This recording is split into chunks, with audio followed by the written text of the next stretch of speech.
সবাইকে মন ভোলানো গল্পে জানাচ্ছি আরও একবার সাদর আমন্ত্রণ।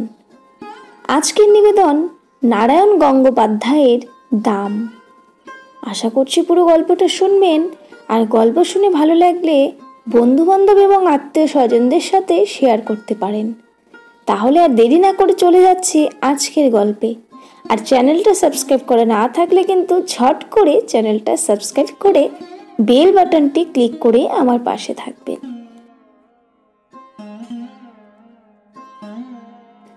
স্কুলে কি বিভীষিকাই যে ছিলেন ভদ্রলোক, আমাদের অঙ্ক কষাতেন। আশ্চর্য পরিষ্কার ছিল মাথা। যেসব জটিল অঙ্ক নিয়ে আমরা ঘন্টার পর ঘন্টা পণ্ডশ্রম করেছি, একবার মাত্র তাকিয়ে দেখতেন তার দিকে, তারপরেই এগিয়ে যেতেন ব্ল্যাকবোর্ডে। খসখস করে ঝড়ের গতিতে এগিয়ে চলতে খড়ি। হঠাৎ খড়ি ভেঙে গেলে বিরক্ত হয়ে টুকরো দুটো আমাদের দিকে ছুঁড়ে দিয়ে তৎক্ষণাৎ আরও একটা তুলে নিতেন। একটু পরেই আমরা রোমাঞ্চিত হয়ে দেখতুম ছবির মতো অঙ্কটা সাজিয়ে দিয়েছেন। পৃথিবীতে যত অঙ্ক ছিল সব যেন ওর মুখস্থ, কিংবা মুখস্থ বললেও ঠিক হয় না। মনে হতো আমাদের অদৃশ্য অক্ষরে বোর্ডে আগে থেকেই কষে রয়েছে, অর্থাৎ উনি দেখতে পাচ্ছেন ঠিক, আর সঙ্গে সঙ্গে তার উপরে খড়ি বুলিয়ে চলেছেন। অঙ্কে যারা 100-র মধ্যে 100 পায়, ওর ভয়েই তারা তটস্থ হয়ে থাকতো। আর আমাদের মতো যেসব অঙ্ক বিশারদদের টেনে টুনে কুড়িয়েও উঠতে চাইতো না, তাদের অবস্থা সহজেই কল্পনা করা যেতে পারে। প্রকাণ্ড হাতের প্রচণ্ড চড় খেয়ে মাথা ঘুরে যেত, কিন্তু কাঁদবার জো ছিল না। চোখে এক ফোঁটা জল দেখলেই ক্লাস ফাটিয়ে হুঙ্কার ছাড়তেন। পুরুষ মানুষ হয়ে অঙ্ক পারিস নে, তার উপরে কাঁদতে লজ্জা করে না? এক্ষুনি পা ধরে স্কুলের পুকুরে ছুঁড়ে ফেলে দেব। তা উনি পারতেনও বটে। ওর চড়ের জোর থেকে আমরা তা আন্দাজ করে নিয়েছিল। পুরুষ মানুষ হয়ে অঙ্ক পারে না, এমন অঘটন কল্পনাও করতে পারতেন না মাস্টার মশাই। বলতেন, প্লেটোর দোরগোড়ায় কি লেখা ছিল জানিস? যে অঙ্ক জানে না এখানে তার প্রবেশ নিষেধ। স্বর্গের দরজাতেও ঠিক ওই কথাই লেখা রয়েছে। যদি সেখানে যেতে চাস, তাহলে স্বর্গের খবরটা মাস্টার মশাই যে কোত্থেকে জোগাড় করলেন তিনিই জানেন। প্লেটো কে, তার দরজা দিয়ে ঢুকতে না পারলে কি ক্ষতি হবে, এই নিয়ে আমরা কোনোদিনও মাথা ঘামাইনি। তাছাড়া যে স্বর্গে পা দিয়ে জ্যামিতির অঙ্ক করতে হবে কিংবা স্কয়ার মেজারের অঙ্ক নিয়ে বসতে হবে, সে স্বর্গের চাইতে লক্ষ যোজন দূরে থাকাই আমরা নিরাপদ বোধ করতুম। ম্যাট্রিকুলেশনের গণ্ডি পার হয়ে অঙ্কের হাত থেকে রেহাই পেলুম, মাস্টার মশাইয়ের হাত থেকেও পেলুম। কিন্তু অঙ্কের সেই বিভীষিকা মন থেকে গেল না। MA পাশ করবার পরেও স্বপ্ন দেখেছি, পরীক্ষা লাস্ট বেল পড়ো, অথচ একটা অঙ্কও আমার মিলছে না। মাস্টার মশাই গার্ড হয়ে একবার আমার সামনে এসে দাঁড়িয়েছেন। দু চোখ দিয়ে তার আগুন ঝরছে, দাঁতে দাঁতে ঘষে বলছেন, মাথার উপর ঘুরন্ত পাখা সত্ত্বেও ঘামে নিয়ে আমি জেগে উঠছি। মৃদু নীল আলোয় দেখছি চেনা ঘরটাকে। চোখে পড়েছে সামনে আমার পড়ার টেবিল, আমার বইপত্রের স্তূপ। গভীর তৃপ্তির সঙ্গে ভেবেছি, এখন আর আমাকে স্কুলে অঙ্ক কষতে হয় না, আমি কলেজে বাংলা পড়াই। একদিন একটি পত্রিকার পক্ষ থেকে ফরমাইশ এলো, আমার ছেলেবেলার গল্প শোনাতে হবে। আমি জানালুম, লেখক হিসেবে আমি নিতান্ত সামান্য ব্যক্তি, আমার ছেলেবেলার গল্পে কারো কোনো কৌতূহল নেই। তাছাড়া এমন কোনো স্মরণীয় ঘটনা ঘটেনি যে আসর করে তা লোককে শোনাতে পারি। কিন্তু কর্তৃপক্ষ ছাড়লেন না। তারা জানালেন, সাহিত্যের ইন্দ্রচন্দ্র মিত্রের বরুণরা কেউ তাদের বিশেষ পাত্তা দেননি। অতএব আমি ভাবলুম, তাহলে নির্ভয় লিখতে পারি। এরা নিজেরা ছাড়া ওদের কাগজের বিশেষ পাঠক নেই, সুতরাং আমার আত্মকথা কারো কাছে স্পর্ধার মতো মনে হবে না। কয়েকটি ঘরোয়া মানুষের কাছে ঘরোয়া বলবো, ওটা প্রীতির ব্যাপার, পদমর্যাদার নয়। কাগজ কলম নিয়ে বসে গেলাম। মনে এলো মাস্টার মশাইয়ের কথা, লিখলুম তাকে নিয়েই। ছবিটা যা ফুটলো তা খুব উজ্জ্বল নয়। লিখবার সময় কল্পনার খাত কিছু মিশিয়ে নিলুম, সেটা বলাই বাহুল্য। সেই সঙ্গে সদুপদেশও একটু বর্ষণ করেছিলুম। মূল কথাটা এই ছিল, অহেতুক তাড়না করে কাউকে শিক্ষা দেওয়া যায় না। গাধা পিটিয়ে ঘোড়া করতে গেলে গাধাটাই পঞ্চত্ব পায়, তার প্রমাণ আমি নিজেই। মাস্টার মশাই আমাকে এত প্রহার করেও অঙ্ক শেখাতে পারেননি, বরং যা শিখেছিলুম তাও ভুলেছি। এখন 2 আর 2 4 না 5 হয়, তাই নিজের মধ্যে সন্দেহ জাগে। পত্রিকার কর্তৃপক্ষ খুশি হয়ে আমাকে 10 টাকা দক্ষিণা দিয়ে গেছেন। মাস্টার মশাইয়ের কাছ থেকে এইটুকুই আমার নগদ লাভ। তারপরে আরো অনেক দিন পার হয়ে গেল, সেই লেখার কথা ভুলে গেলুম মাস্টার মশাইকেও। বয়স বেড়েছে, বিনিদ্র রাত্রি যাপনের মতো অনেক সমস্যা এসে দেখা দিয়েছে জীবনে। বর্তমানের দাবিটা এত বেশি জোরালো যে স্মৃতির দিকে তাকাবার অবসর পর্যন্ত মেলে না। এমনই সময় বাংলাদেশের এক প্রান্তের একটি কলেজ থেকে ডাক এলো, ওদের বার্ষিক উৎসব, অতএব আতিথ্য নিতে যেতে হবে ওখানে এবং বক্তৃতা দিতে হবে।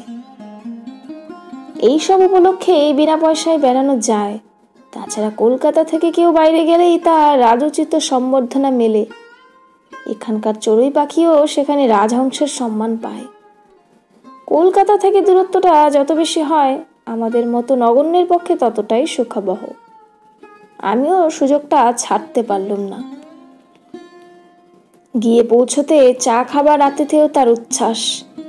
ছেলেরা তো এলোই, 2-4 জন সম্ভ্রান্ত লোক এসেও বিনীতভাবে আলাপ করে গেলেন। এমনকি খান কয়েক অটোগ্রাফের খাতা পর্যন্ত এগিয়ে এলো। রোমাঞ্চিত কলেবরে আমি স্বাক্ষরের সঙ্গে সঙ্গে বাণী বিতরণ করতে লাগলুম।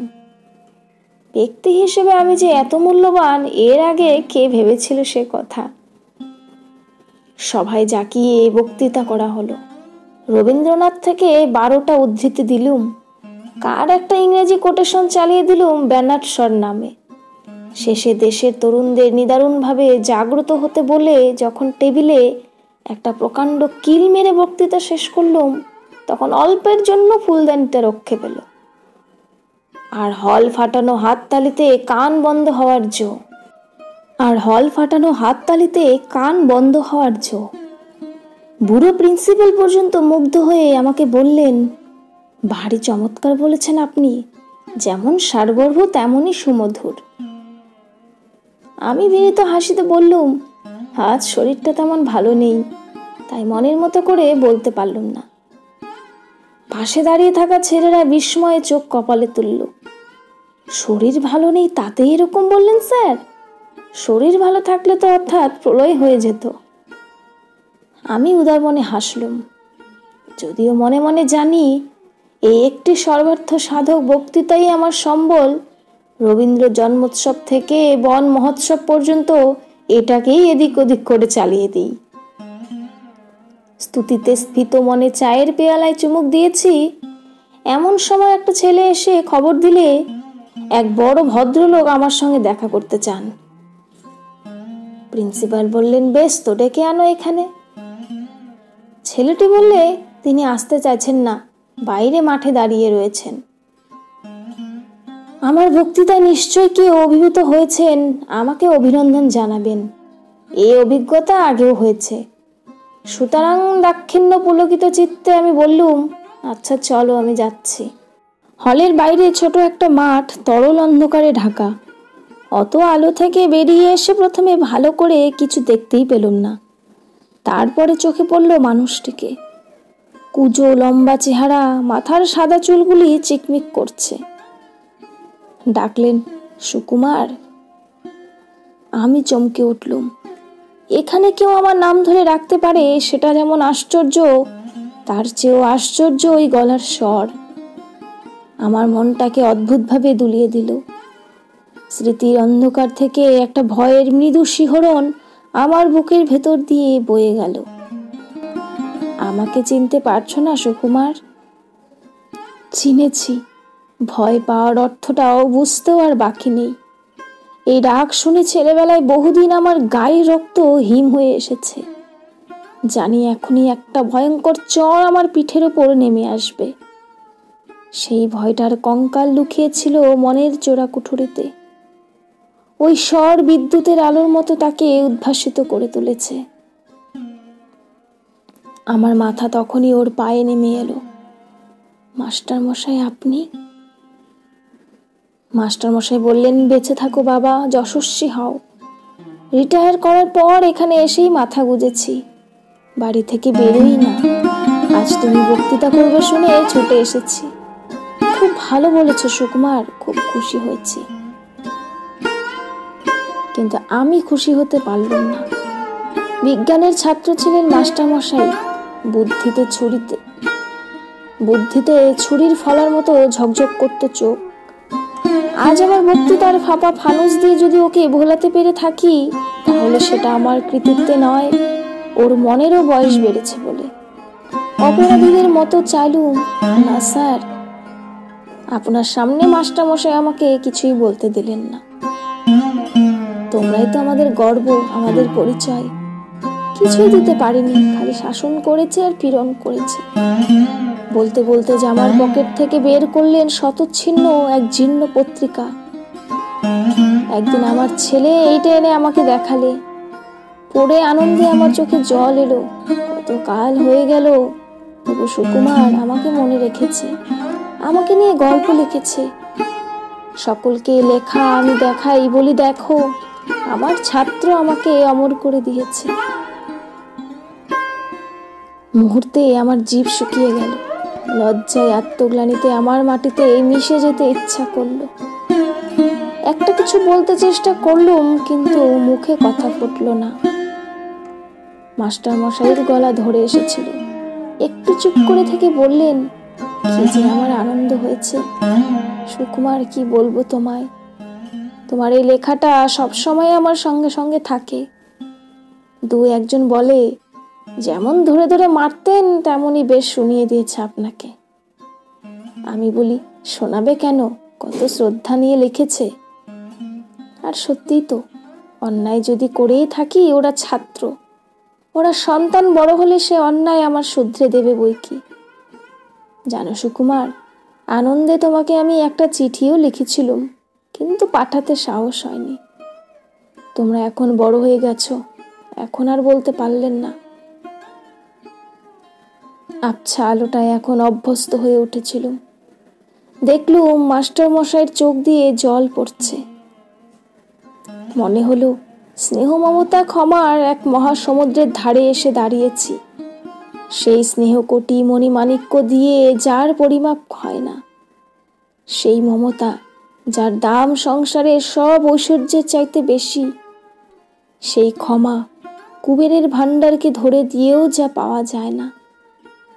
আমি তাকে 10 টাকায় বিক্রি করেছিলাম। এই অপরাধ আমি বইব কি করে? এ লজ্জা আমি কোথায় রাখবো?